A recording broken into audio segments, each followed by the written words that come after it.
এক কৃষক লাঙল দিয়ে হাল চাষ করছিলেন। হঠাৎ তার লাঙলের সাথে কিছু একটা বেঁধে গেল। সে মাটি খুঁড়ে দেখল একটা পিতলের কলস, আর সেই কলসটি স্বর্ণমুদ্রায় পরিপূর্ণ।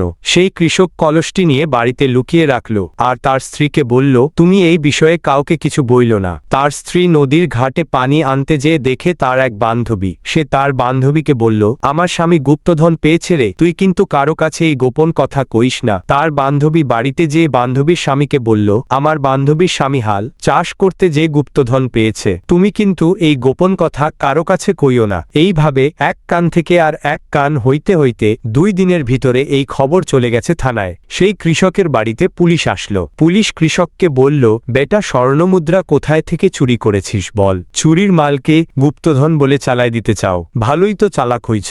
এই কৃষকের স্বর্ণমুদ্রা তো গেলই, বিনিময়ে পেল 6 মাসের জেল। কৃষক বলল, গোপন কথা বৌরে কইয়া করছি আমি ফেল।